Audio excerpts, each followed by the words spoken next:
natural, dignified, immediate way of solving problems. Seek that way. And dedicate every phase of life to solution of complication.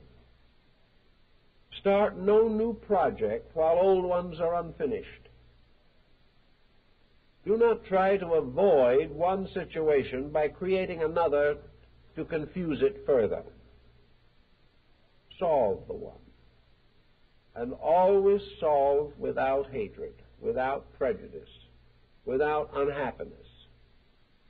Always find that solution must bring with it complete peace. Nothing is solved unless it ends in a deep, happy feeling in yourself. A feeling of victory, a feeling that it is right, a feeling that something that is wrong has been taken away. A person who has been in poor health and is gradually recovering from an ailment may awaken one morning and suddenly, for the first time in months, feel alive.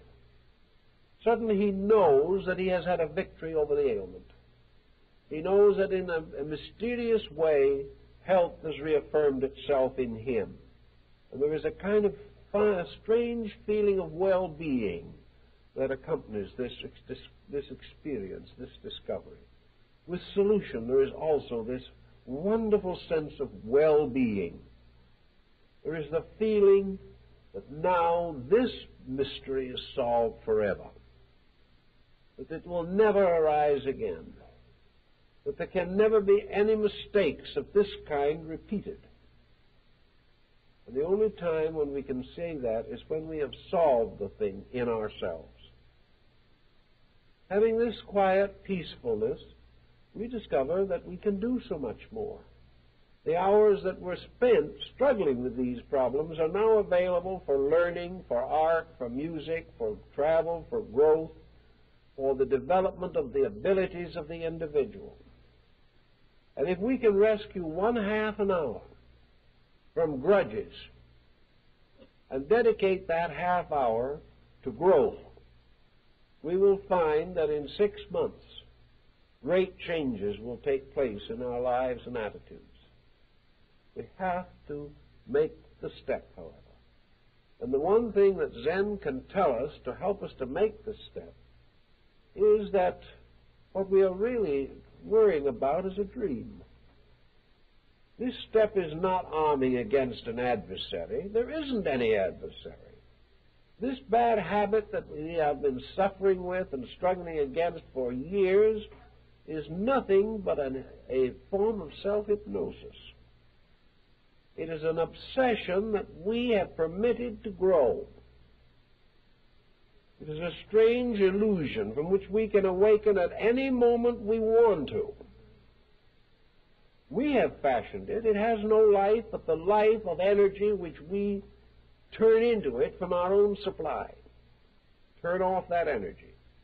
No longer energize negation, and it dies.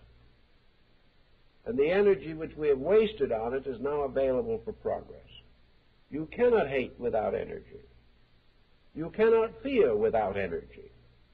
Cut off the energy. Refuse to allow negative things to be energized. When they arise, block them completely from your mind. When they try to insinuate themselves into your thinking, quietly deny them that right. Do not fight them, simply refuse to accept them.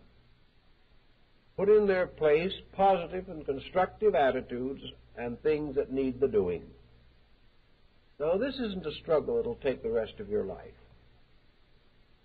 Take an attitude that is troublesome to you and approach it systematically. Reduce the energy equivalent. Refuse to allow anything to add to that problem. Refuse to interpret any more trouble into that problem. Refuse to energize it by thinking or feeling about it. And in 3 months, the problem will die. If you will really do this. You don't have to fight it the rest of your life. Once you know your master, once you realize that this problem is only a fraud in your own thinking, you can conquer it. Because it has nothing in the form of magnitude or strength or size to prevent it from being conquered. This terrible thing is only a nightmare which is removed by the mere process of waking up. So against all negative attitudes, follow the Zen concept of just wake up. Wake up to this garden world with the pool, the stone lantern.